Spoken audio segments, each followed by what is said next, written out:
Christy from Christy Cooks for Life, and today we are going to take one of our favorite recipes and turn it into a heart-healthy recipe. So this is what I like to do on my cooking channel, is to take our favorite foods and create heart-healthy options. Today we're going to make a crock pot beef stew. We all love comfort food, and even though it's starting to lean towards spring, I feel like this is still a great go-to, especially when you're maybe teaching the kids all day, or you've been doing other things around the house and you want to have dinner ready. So I'm going to show you how to make this. It's pretty easy. You just kind of dump everything into the crock pot. But the first thing we need to do is we're going to brown our pot roast. And I kind of did a little cheat, and I bought stew meat that was already chunked up just because I wanted to make my life a little bit easier. So I have I think it's like 1.5 pounds or 2 pounds of the beef stew, or stew meat, sorry. And we're gonna put that into this pan that I've talked about on other videos, but it's one of my favorite pans. I use it all the time, and you're gonna see it often. So I'm gonna go ahead and put this in here. The oil's getting warmed up. It doesn't have to be perfect because we're just gonna put a little brown on the pot roast, and then we're gonna put it into the crock pot. While this is browning, forgot to grab it. Make sure it's all spread out and nice and even. So what we're gonna do in the crock pot is we're going to add a cup of either vegetable stock or beef stock. Today I have beef because that's what I had in my cupboard. And 2.5 cups of tomatoes, but I'm not gonna be perfect about that. I just add in 2 cans of diced tomatoes, and you'll see these are no salt added, so that's a huge saver on sodium. The beef stock was a low sodium beef stock. So again, you want to make sure that you're choosing those ingredients that are as low in sodium as possible. Just spread that out a little bit. And then we're also going to put in a 1/4 cup of beef barley pearls. That's just going to help us thicken up the stew. So we'll put those in. Those are going to cook along with everything else. Stir those up. Whoops, I almost made a mess. And 2 tablespoons of tomato paste, which by the way, I just stuck my thumb in. That was a good thing. So I actually had this left over from another recipe, so I just kept it in the fridge, anticipating that I would be using it again. So that's always nice, not to be wasteful. I'm gonna lick my tomato paste because you guys aren't eating this, so it won't matter. All right, give these a little bit of a stir, really trying to get them browned up. This just helps the meat hold together a little bit, so it's not so, the word my mom would use is mealy, like it doesn't get so grainy. It keeps it together a little bit. And then we're gonna put in, the recipe calls for 3 cups of carrots, but I actually had these shredded carrots left over, so I'm just gonna pour those in. I think that's plenty of carrots. I like to really, especially when you're making something like a pot roast or a stew or something like that, is to really look to see what I have in the fridge that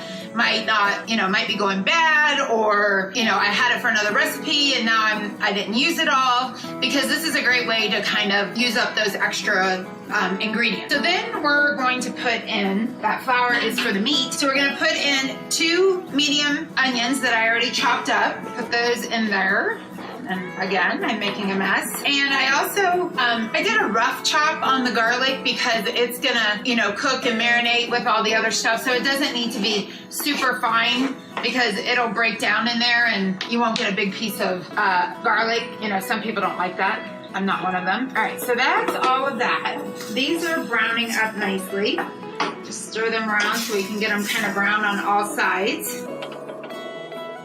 The best part about taking these favorites of ours and making them heart healthy is that we don't feel like we're missing out on anything. Like, Chris and I are really pretty adamant that we still eat the same foods that we love, and I just find a way to make them as healthy as possible. And some of you might be saying, red meat is not that great for us, especially heart patients, but when you're just looking at the sodium content, any meat, and especially beef in and of itself, does not have a lot of sodium in it. So if you're not eating this all the time, if you're just like maybe once a month or once every 2 weeks you're having some beef in your diet, it's not going to be a horrible thing. So now that these are getting pretty well browned on each side, I'm going to take 2 tablespoons of flour, and I'm just going to sprinkle that around on the beef. And I'm sure if you don't know, the reason we do this is because it helps absorb some of that grease, it helps thicken it up, and it's just gonna make the stew a little richer and have a little more body. So we're gonna go ahead and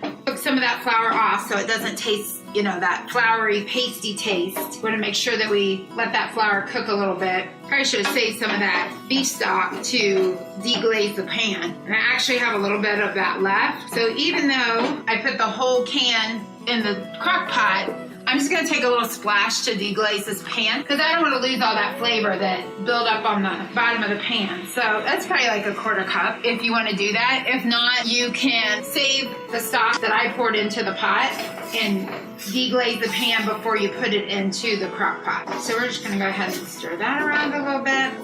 And then that's pulling up all those pieces off the bottom of the pan so that we make sure that we get all that flavor into the crock pot. All right. And again, that's right, you gotta have your muscles to use this pan. So we're just gonna dump that in there. And I'm gonna use this to scrape up all that good stuff. It almost makes like a gravy, which is delicious. Gosh, I'm feeling weak today. It's over here. Okay, this is not working. Let's see how we can do that. I'm struggling today, riding the struggle bus. Lord have mercy. All right.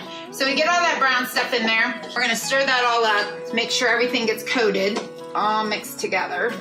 And all the juice from that beef that is sealed in will eventually start releasing into this recipe.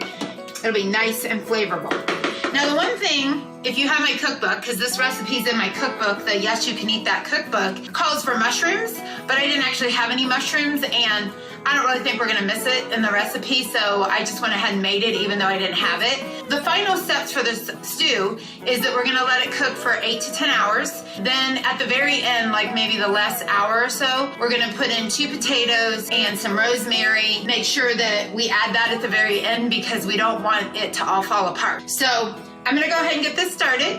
And then obviously it'll be about 8 or 10 hours from now. I'll show you how we finish it up, you know, what it looks like when we're ready to serve it. This is a super fast, super simple recipe that you can make ahead and have available when you have those busy days. Even though it has barley in it, you can serve it over rice or quinoa or whatever you'd like, or you can just eat it on its own.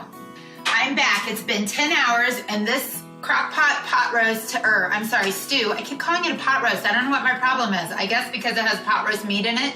That's what I keep calling it. Sorry.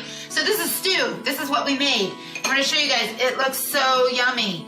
It's come together really nicely. That barley, it plumped up really nice. Can you see those little white puffy pieces? That's the barley. Just adds a nice little depth to the dish.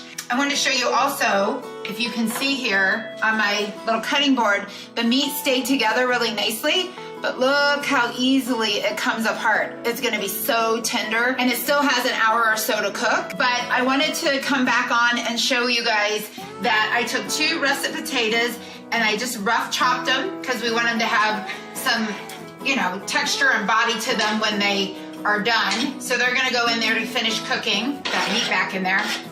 Usually I'd steal a little bite, but I haven't done that yet. The other thing that we need to add is the rosemary. Rosemary, is, you know, it's a little fragile, so we don't want it cooking for 10 hours. So it takes a tablespoon and a half, and we're using Christy Cooks for Life's fancy measuring spoons again. So we're just gonna pour that in there. And then we're gonna let it cook for another hour, hour and a half. And then right at the very end, the last thing that we're gonna do is we're gonna mix in some cornstarch, which is gonna thicken it up and make it have that stew texture that we're all looking for. It's still a little loose. Wanted to tighten it up with that cornstarch. So the flour helped a little bit. If you remember when we browned the beef, we put some flour on there and that kind of helped start that thickening, but we'll add a little cornstarch at the end to bring it all together. So I'm gonna let that cook again, like I said, for about another hour, an hour and a half. We will put the lid back on it and we will be all set. So when I get ready to serve it up, I'll take a quick little snapshot of it so y'all can see it, but wanted to take you through the steps. Thanks. All right, so we are about an hour and a half later. The potatoes are fork tender, so we know that our stew is ready to go. So I'm gonna take about 2 flat tablespoons. This one's gonna be a little more because that one was a little less. We're gonna stir that in. What that's gonna do is make us it's gonna thicken up the stew and make it have like a gravy consistency. I don't know if you guys, well, you can see how thick and rich this is.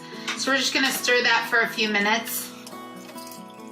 All right, super hot because it's been cooking for like 12 hours now. If you think about it, we did the 10 hours, and it might only take 8 hours depending on, your crock pot and if you've opened the lid. I learned a trick. You know that you really shouldn't open the lid to the crock pot because every time you open the lid, it sets it back like about 15 minutes to 30 minutes. So I've tried really hard to not peek inside the crock pot once I get it going, because that was something I didn't actually realize.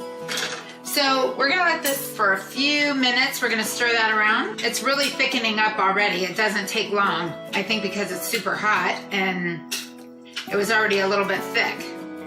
So I have a ladle, which is about probably like 3/4 of a cup, but I'm gonna pour that, or ladle it up onto the plate so you guys can see how rich and hearty that is. I don't know if you can see that. I mean, look at the steam coming off that. It's gonna be super hot, but I'm gonna give it a try because I have been waiting forever. I can't tell you how awesome the house smells because this has been cooking for so long. Look at that, fork tender beef. It's just delicious. Blow on that a little bit because I don't wanna burn my mouth. So you get a little meat, a little potato. Super hot. Okay, that was a bad idea. You get the idea. It's delicious.